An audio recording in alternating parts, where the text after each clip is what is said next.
கிருபையே கிருபையே மாறாத நல்ல கிருபையே, உங்க கிருபைதான் என்னை தாங்குகின்றது, உங்க கிருபைதான் என்னை நடத்துகின்றது, உங்க கிருபைதான் என்னை தாங்குகின்றது, உங்க கிருபைதான் என்னை நடத்துகின்றது. பிரியமானவர்களே, அன்பின் ஆண்டவர் இயேசு கிறிஸ்துவின் இனிய நாமத்தில் உங்கள் அனைவரையும் இந்த கிருபையில வார்த்தை நிகழ்ச்சிக்கு அன்போடு வாழ்த்தி வரவேற்பதில் நாங்கள் மகிழ்ச்சி அடைகிறோம். தேவனுடைய கிருபையும் சமாதானமும் உங்கள் அனைவரோடும் இருப்பதாக என்று சொல்லி நான் வாழ்த்துகிறேன். அன்பு சகோதர சகோதரிகளே, மேலும் இதை பார்த்து கொண்டிருக்கிற என்னுடைய நண்பர்களே, ஆண்டவராகிய இயேசு கிறிஸ்துவனுடைய மலை பிரசங்கத்தில் பாக்கியவான்கள் என்று அவர் சொல்லக்கூடிய பட்டியலில் ஒரு முக்கியமான வசனத்தை நாம் இன்னைக்கு தியானிக்க இருக்கிறோம். அது மத்திய 5ஆம் அதிகாரம் 8ஆம் வசனம். அந்த வசனம் இப்படியாக சொல்லுகிறது: இருதயத்தில் சுத்தமுள்ளவர்கள் பாக்கியவான்கள், அவர்கள் தேவனை தரிசிப்பார்கள். இது நாம சாதாரணமாக கடந்து போகக்கூடிய ஒரு வாக்கியமாக இருக்கலாம். ஆனால் இந்த வசனத்தில் மிகப்பெரிய ஆழமான சத்தியம், நாம் செய்ய வேண்டிய, நம்மை சரிபார்த்து கொள்ள வேண்டிய காரியங்கள் நிறைய இருக்கிறது. இருதயத்தில் சுத்தமுள்ளவர்கள் பாக்கியவான்கள், அவர்கள் தேவனை தரிசிப்பார்கள். அதாவது யார் ஒருவர் இருதய சுத்தத்தோடு இருக்கிறார்களோ அவர்களே கடவுளை காண முடியும் என்ற மிகப்பெரிய சத்தியம் இதில் இருக்கிறது. இன்னைக்கு நம்முடைய ஆராய்ச்சி எதை பற்றி அப்படின்னு பார்த்தீங்கன்னா, இந்த இருதய சுத்தியம் சாத்தியமா? ரைட், சாத்தியம். அதனால தான் இருதயத்தில் சுத்தமுள்ளவர்கள் பாக்கியவான்கள், அவர்கள் தேவனை தரிசிப்பார்கள் என்று ஆவியானவர் சொல்லியிருக்கிறார். அப்படி சாத்தியம் என்றால் நம்முடைய வாழ்நாள் முழுவதும் இருதய சுத்தத்தோடு இருப்பது அல்லது இருதய சுத்தத்தை உருவாக்கி கொள்வது, அதை பெற்றுக்கொள்வது சாத்தியம் என்றால் அது எப்படி? அதை தான் இன்றைக்கி நம்ம தியானிக்க போகிறோம். இந்த வார்த்தையை, இந்த செய்தி முழுக்க மறந்துடாதீங்க. இருதயத்தில் சுத்தமுள்ளவர்கள் பாக்கியவான்கள், அவர்கள் தேவனை தரிசிப்பார்கள். இது எப்படி சாத்தியம்ன்றது சில வசனங்களை கொண்டு நாம் இன்னைக்கு தியானிக்கலாம். நம்முடைய வாழ்க்கையில் நாம் கடவுளுக்கு பிரியமானவர்களாகவும், இந்த வாழ்க்கையை கடந்து வரப்போகிற பரலோக வாழ்க்கையில் கடவுளோடு நாம் இருப்பவர்களாகவும் இருக்க வேண்டும் என்றால் இந்த வசனத்தை நாம் ஆழமாக தியானிக்கிறது மட்டுமல்ல, கை கொள்ளுவர்களாக இருக்கணும். அப்போ நான் என் மனசுக்கேற்றாற் போல் வாழ்ந்துட்டு தப்பு ரைட்டுன்றதெல்லாம் நான் பகுத்து பார்க்காம நான் பாட்டுக்கு வாழ்ந்துட்டு போனால் அப்படிப்பட்டவங்களுக்கு இந்த செய்தி கிடையாது. இல்லை, என்ன செய்யணும், இந்த இருதய சுத்தம் எனக்கு வேணும், அது அவசியம்தான், என்ன செய்யணும்னு நினச்சோன்னா இதை நம்ம கவனிக்கணும். அப்போ எப்படி இருதய சுத்தம் பாசிபிள்? அது சாத்தியம். ஏனென்றால் இருதயத்தில் சுத்தம் உள்ளவர்கள் தான் கடவுளை பார்க்க முடியும் அப்படின்றத நாம் இங்கே கேட்டோம். நீதிமொழிகள் 22ஆம் அதிகாரம் 11ஆம் வசனம் இப்படி சொல்லுகிறது: சுத்த இருதயத்தை விரும்புகிறவனுடைய உதடுகள் இனிமையானவைகள், ராஜா அவனுக்கு சிநேகிதன் ஆவான். அப்போ இருதயத்தில் சுத்தமுள்ளவர்கள் பாக்கியவான்கள், அவர்கள் கடவுளை காண்பார்கள் அல்லது கடவுளோடு இருப்பார்கள்னு வச்சுக்கோங்களேன். அப்படி சொல்லப்பட்டிருக்குல்ல. அப்போ இது எப்படி சாத்தியம்னா, முதல்ல நீங்கள் விரும்புங்க. நாம் போது எல்லாரும் செய்கிறாங்க, நானும் இப்படி இருந்துட்டு போகிறேன் இப்போ அப்படின்றவங்களால இருதய சுத்தத்தை அடைய முடியாது, கடவுளோடு போய் இருக்க முடியாது. நாம் ஒன்றை விரும்பினால்தான் அதை அடைவோம். இருதய சுத்தத்தை நாம் அடைய வேண்டும் என்றால், பரிசுத்தமான இருதயத்தை உடையவர்களாக இருக்க வேண்டும் என்றால், நம்முடைய வாழ்க்கையிலே அசுத்தங்கள் நீங்க வேண்டும் என்றால், அசுத்தம் நீங்க வேண்டும், நான் பரிசுத்தத்தை அடைய வேண்டும், நான் சுத்தமாக வேண்டும் என்று முதல்ல விரும்ப வேண்டும். அதைத்தான் இந்த வசனத்தில் பார்த்தோம். சுத்த இருதயத்தை விரும்புகிறவனுடைய உதடுகள் அப்படின்னு பார்த்தோம். விரும்ப வேண்டும். முதல்ல எனக்கு எப்படி இருதய சுத்தம் பாசிபிள், எப்படி சாத்தியம்? ஏன்னா அவங்க தான் கடவுளை தரிசிக்க முடியும்னு பார்த்தோம் இல்லையா? எனக்கு இருதய சுத்தம் எப்படி சாத்தியம்னா, முதல்ல நான் இருதய சுத்தம், அதாவது என் வாழ்வில் சுத்தத்தை நான் விரும்ப வேண்டும். பிரியமானவர்களே, அதாவது சங்கீதக்காரன் ஒரு ஜெபமாக சொல்கிற வசனத்தை நம்ம பார்த்தோம்னா, சங்கீதம் 51:10 இப்படி சொல்லுது: தேவனே, சுத்த இருதயத்தை என்னிலே சிருஷ்டியும், நிலைவரமான ஆவியை என் உள்ளத்தில் புதுப்பியும். பார்த்தீங்களா? விரும்புகிறது மட்டுமல்ல. நீதிமொழிகள் 22:11 சுத்த இருதயத்தை விரும்பணும்னு பார்த்தோம் இல்லையா? அதை நோக்கிய ஒரு ஏக்கம், அதுதான் இந்த சங்கீதக்காரன்ட்ட பார்க்குறோம். தேவனே, சுத்த இருதயத்தை என்னில் சிருஷ்டியும், ஜெபிக்கணும், கடவுள்கிட்ட கேட்கணும், நான் சுத்தமாக வாழ விரும்புகிறேன், எனக்கு உதவி செய்யுங்க. இன்றைக்கு மிகப்பெரிய சவால் நிறைந்த காலத்தில் நம்ம வாழ்ந்து கொண்டு இருக்கிறோம் பிரியமானவர்களே. அது என்ன அப்படின்னா, அசுத்தத்தை சுத்தமென்று நாம் நம்பிக்கொண்டிருக்கிற உலகத்தில் வாழ்ந்து கொண்டிருக்கிறோம். இந்த உலகத்தில் அசுத்தத்திற்கும் சுத்தத்திற்கும், நல்லதுக்கும் கெட்டதுக்கும், நீதிக்கும் அநீதிக்கும் வித்தியாசம் நமக்கு தெரிய வேண்டும் கர்த்தருடைய வசனத்தின் வெளிச்சத்திலே. அது தெரிந்தால் மட்டும் போதாது. நாம் விரும்புகிறது, பெரும்பான்மையான கூட்டம் விரும்புகிற அசுத்தத்தை அல்ல, அநீதி அல்ல, கெட்டதை அல்ல. நாம் விரும்புகிறது கர்த்தருடைய பார்வையில் நல்லதாக இருக்கிற அந்த நீதியை, நல்லதை விரும்ப வேண்டும். அதை குறித்த ஏக்கம் தான் இந்த சங்கீதக்காரனுடைய ஜெபத்தில் நாம் பார்க்கிறோம். 51:10 தேவனே சுத்த இருதயத்தை என்னில் சிருஷ்டியும். 3வது யாக்கோபு 4:8 இவ்வாறாக சொல்கிறது, தேவனிடத்தில் சேருங்கள், அப்பொழுது அவர் உங்களிடத்தில் சேருவார். பாவிகளே, உங்கள் கைகளை சுத்திகரியுங்கள், இருமனம் உள்ளவர்களே, உங்கள் இருதயங்களை பரிசுத்தமாக்குங்கள். இந்த வசனத்தை நல்லா கவனிங்க. உங்கள் இருதயத்தை பரிசுத்தமாக்குங்கள். கடவுள் தான் நம்மளை சுத்திகரிக்க முடியும், அதில் மாற்று கருத்தே இல்லை. ஆனால் நாம் இடம் கொடுக்கலன்னா கடவுளாலும் ஒன்றும் செய்ய முடியாது. நான் இப்படித்தான் வாழ்வேன், நான் இப்படித்தான் அசிங்கத்தை செய்வேன், நான் இப்படித்தான் அசுத்தமாக வாழ்வேன், நான் இப்படித்தான் கெட்டதை தான் செய்வேன் அப்படின்றவங்கள ஒன்றும் செய்ய முடியாது கடவுளால் கூட. அப்போ இங்கே அதை தான் பார்க்குறோம். 3வது நாம் என்ன செய்யணும்? முதல்ல ஆசைப்படணும், இருதயம் சுத்தமாகணும்னு. 2வது நாம் அதற்காக ஏங்கி ஜெபிக்க வேண்டும் சங்கீதக்காரனை போல. 3வதாக அதற்கான முயற்சி செயலிலே இடங்கணும். அதை தான் இங்கே பார்க்கிறோம். இருதயங்களை பரிசுத்தப்படுத்துங்கள். Do it, bring the holiness, do the act of holiness. அப்போ பரிசுத்தப்படுத்துறதற்குரிய காரியங்களை செய்ய வேண்டும். அது எப்படி பரிசுத்தமாகும்? இருதயம் இப்போ வசனத்தை கேட்கணும், அதை நம்பி நாம் அதை மனம் திரும்பணும், அப்புறமேட்டு அதற்குரிய காரியங்களை செய்யணும். அதுதான் பரிசுத்தமாகுதலுக்குரிய செயல்களை செய்வது. அதை தான் இங்கே பார்க்கிறோம். இருமனம் உள்ளவர்களே, உங்கள் இருதயங்களை பரிசுத்தப்படுத்துங்கள். கடவுள் பரிசுத்தப்படுத்துவார் இன்னும் இங்கே சொல்லலை. அவர் அதற்கான கட்டளைகளை, நியமங்களை கொடுத்துட்டார். நாம தான் அதற்கான காரியங்களை செய்ய வேண்டும். 3வது நாம் பரிசுத்தப்படுத்தணும் அப்படின்னா பியூரிஃபை யுவர் ஹார்ட். நீங்களும் நானும் செயல் செய்ய வேண்டும். பரிசுத்தமாக்குகிற செயலை நாம் செய்ய வேண்டும் வசனம் சொல்லுகிற வழியிலே. இதற்கு எது கேட்டலிஸ்ட்னு சொல்லுவாங்க ஆங்கிலத்தில், எது உபகரணமாக இருக்கிறது, முக்கியமான காரணியாக இருக்கிறது? நாம் ஆசைப்படணும், நாம் ஜெபிக்கணும், நாம் பரிசுத்தப்படுத்தணும். இதற்கான ஒரு காரணியாக எது இருக்குது தெரியுங்களா?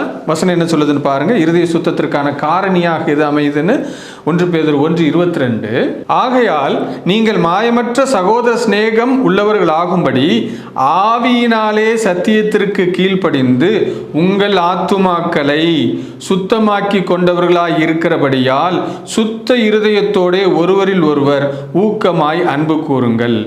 ஆவியினாலே சத்தியத்திற்கு கீழ்ப்படிந்து உங்கள் ஆத்துமாக்களை சுத்தமாக்கி கொண்டவர்களாக இருக்கிறபடியால். அப்போ நம்முடைய ஆத்துமாவை, நம்முடைய இருதயத்தை சுத்தமாக்க உதவுகிறது எது? ஆவியினாலே சத்தியத்திற்கு கீழ்ப்படிந்தபடியினாலே. சத்தியம், இந்த வசனம்தான் நம் இருதயத்தை சுத்தமாக்கும்.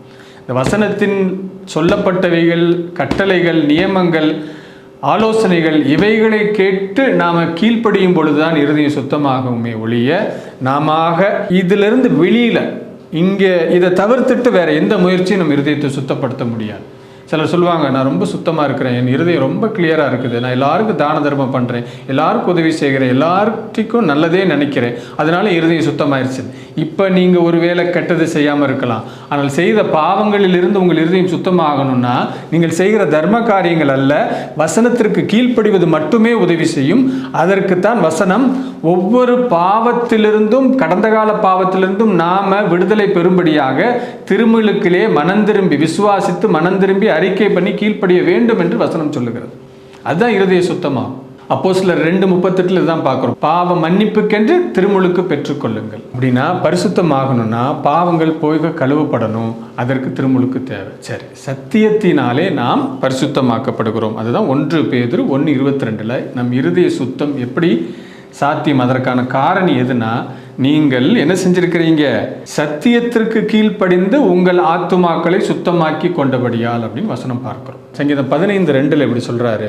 கர்த்தாவே, யார் உம்முடைய கூடாரத்தில் தங்குவான், யார் உம்முடைய பரிசுத்த ஸ்தலத்தில் வாசம் பண்ணுவான். வாசம் பண்ணுவான்னா யார் உங்க கூட உங்க ஸ்தலத்துல இருப்பா. அது என்ன ஸ்தலம்? பரிசுத்த ஸ்தலம். அது பரிசுத்த ஸ்தலம்னா அசுத்தமானவங்க அங்கே போக முடியுமா? போக முடியாது. அதனால இங்கே பார்க்கிறோம், இருதயத்தில் சுத்தம் உள்ளவர்கள் அவர்கள் கடவுளை தரிசிப்பார்கள். அப்போ நாம் இருதய சுத்தத்தோடு இந்த வாழ்க்கையை முடித்தோன்னா ஆட்டோமேட்டிக்காக நம்ம கடவுளோட போய் இருக்க முடியும்.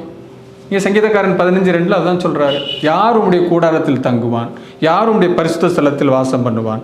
உத்தமனாய் நடந்து நீதியை நடப்பித்து மனதார சத்தியத்தை பேசுகிறவன். அப்போ பரிசுத்தமாக இருக்கிறவங்க, உத்தமமாக நடக்கிறவங்க, நீதியை கடைபிடிக்கிறவங்க, இவங்க தான் இருதய சுத்தத்தை அடைய முடியும். அவர்கள் தான் தேவனோடு கூட பரிசுத்த ஸ்தலத்தில் வாசம் செய்ய முடியும் என்பதை நாம் மறந்துவிடக்கூடாது பிரியமானவர்களே. இருதய சுத்தம் இருந்தால் நாம் கடவுளை தரிசிப்பது மட்டுமல்ல, அவரோடு கூட போய் இருக்கவும் முடியும் பிரியமானவர்களே. இந்த இருதய சுத்தம் என்பது நாம் ஆசைப்படணும், அதற்காக ஏங்கி ஜெபிக்கணும், நாம் அதற்கான முயற்சி செய்து சுத்தமாக்கி கொள்ளணும்னு வசனம் சொல்லுகிறது. அதற்கு காரணமாக இருக்கக்கூடியது சத்தியம். ஏனால் சத்தியத்தினாலே உங்கள் இருதயங்களை சுத்தமாக்கி கொண்டவர்களாயின் வசனம் சொல்லுகிறது. இதை நாம் மறந்துடக்கூடாது. 2 சாமுவேல் 12ஆம் அதிகாரம் 13ஆம் வசனம் சொல்லுகிறது, அப்பொழுது தாவீது நாத்தானிடத்தில், நான் கர்த்தருக்கு விரோதமாய் பாவம் செய்தேன் என்றான். நாத்தான் தாவீதை நோக்கி, நீ சாகாதபடிக்கு கர்த்தர் உன் பாவம் நீங்கச் செய்தார். எப்பொழுது பாவத்திலிருந்து மனம் திரும்புகிறோமோ அதுதான் இருதய சுத்தமாவதற்கான ஒரு வாய்ப்பாக அமையும். இங்கே தாவீது ராஜா, நாத்தான் தீர்க்கதரிசி. ஆனால் தாவீது சொல்கிறான், நான் கர்த்தருக்கு விரோதமாக பாவம் செய்தேன்ற மனம் திரும்புதலை வெளிப்படுத்துகிறான், அறிக்கையாக வெளிப்படுத்துகிறான். அப்பொழுது அடுத்த வார்த்தை என்ன சொல்கிறார் நாத்தான் தீர்க்கதரிசி? கர்த்தருக்கு விரோதமாய் நீ பாவம் செஞ்ச, ஆனால் நீ சாகாதபடிக்கு கர்த்தர் உன் பாவம் நீங்கச் செய்தார். இருதய சுத்தம் பாவம் போவதினாலே வருகிறது. இந்த இடத்துல தாவீது நாத்தான் தீர்க்கதரிசிட்ட மனம் திரும்பி அறிக்கை பண்ணுகிறார். கர்த்தர் அவன் பாவங்களை நீக்குகிறார்னு நாத்தான் தீர்க்கதரிசி சொல்லுகிறார். புதிய பிரமாணத்தின் காலத்தில் நமக்கு பேதுரு அதற்கான வழியை சொல்லும் பொழுது, கர்த்தருடைய ஆவியில் ஏவப்பட்டு சொல்லும் பொழுது 2:38 நீங்கள் மனம் திரும்பி பாவ மன்னிப்புக்கென்று திருமுழுக்கு பெற்றுக்கொள்ளுங்கள், அப்பொழுது பரிசுத்தாவின் வரத்தை பெறுவீர்கள் அல்லது பரிசுத்தமாகுவீர்கள் என்ற வார்த்தையை சொல்லுகிறார். ஆம்பிரியமானவர்களே, நாம் இந்த புதிய ஏற்பாட்டின் காலத்தில், கிறிஸ்துவின் காலத்தில் இருதய சுத்தத்திற்கு செய்ய வேண்டியது என்ன அப்படின்னு பார்த்தீங்கன்னா, விசுவாசம் அவசியம். அப்போஸ்தலர் 15:9 நாம் வாசிக்கும் பொழுது, விசுவாசத்தினால இருதயங்களை நாம் சுத்திகரித்து கொள்ள முடியும்னு வசனம் சொல்லுகிறது. அப்போஸ்தலர் 15:9 நீங்கள் வாசிச்சிங்கன்னா, விசுவாசத்தினால இருதயத்தை சுத்திகரித்து கொள்ள முடியும்னு வசனம் சொல்லுகிறது. அதே போல் அப்போஸ்தலர் 2:38 நீங்கள் வாசித்தீங்கன்னா, பாவ மன்னிப்புக்கென்று திருமுழுக்கு பெறும் பொழுது நாம் பரிசுத்தமாகிறோம் என்று வசனம் சொல்லுகிறது. ரோமர் 10ஆம் அதிகாரம் 10ஆம் வசனத்தில், நீதி உண்டாக இருதயத்தில் விசுவாசிக்கப்படும், ரட்சிப்பு உண்டாக வாயினாலே அறிக்கை பண்ணப்படும் என்று சொல்லுகிறது. இந்த வசனங்களை நாம் பார்க்கும் பொழுது, இந்த காலத்தில் ஒரு மனுஷன் பாவத்திலிருந்து பரிசுத்தமாக அல்லது இருதய சுத்தம் உள்ளவர்களாக மாற வேண்டும் என்றால் வசனத்தை கேள்விப்படணும், அதை விசுவாசிக்க வேண்டும், மனம் திரும்ப வேண்டும், பாவங்களிலிருந்து இயேசுவின் மீது உள்ள நம்பிக்கையை அறிக்கை செய்ய வேண்டும், பாவ மன்னிப்புக்கென்று திருமுழுக்கு பெற வேண்டும். இந்த 5 காரியங்களையும் செய்பவர்கள் இருதயத்தில் சுத்தமுள்ளவர்களாக மாறுகிறார்கள். அவர்கள் தேவனை தரிசிப்பது மட்டுமல்ல, பரலோகத்தில் தேவனோடு கூட போய் சதா காலங்களிலும் சந்தோஷமாக இருக்க முடியும். அந்த கிருபை நம் அனைவருக்கும் கிடைப்பதாக என்று சொல்லி வாழ்த்துகிறேன். இதை குறித்த மேலும் விவரங்களுக்கு எங்களிடத்தில் தொடர்பு கொள்ளுங்கள். இருதயத்தில் சுத்தமுள்ளவர்கள் பாக்கியவான்கள், அவர்கள் கடவுளை தரிசிப்பார்கள். ஜெபம் செய்வோம். எங்களை நேசிக்கிற அன்பின் பிதாவே, உம்மை துதிக்கிறோம். இந்த நாளுக்காக நன்றி. இந்த செய்தியை கேட்ட ஒவ்வொரு உள்ளத்தையும் இல்லத்தையும் நீர் ஆசீர்வதிங்க. வசனம் சொல்லுகிறபடி எங்கள் இருதயம் சுத்தமுள்ளதாக எப்பொழுதும் இருக்க வேண்டும். அந்த இருதய சுத்தமுள்ளவர்களாக இருக்கும் பொழுது நாங்கள் உம்மை தரிசிக்க முடியும் என்பதை வசனத்திலிருந்து உணர்த்தப்படுகிறோம். இந்த கிருபை இந்த நிகழ்ச்சியை பார்க்கிற எல்லாருக்கும் தாங்க. நாங்கள் பாவங்களுக்கு விலகி இருக்கவும், எங்களை நாங்களே பரிசுத்தமாய் காத்துக்கொள்ளவும், சத்தியத்தினாலே அதை செய்யவும் நீர் கிருபை செய்யும்படியாக ஜெபிக்கிறோம். நிகழ்ச்சியை பார்க்கிற யாவரோடும் இந்த கிருபை கூட இருக்கட்டும். ஆண்டவர் இயேசுவின் மூலம் ஜெபிக்கிறோம் ஜீவனுள்ள நல்ல பிதாவே, ஆமேன்.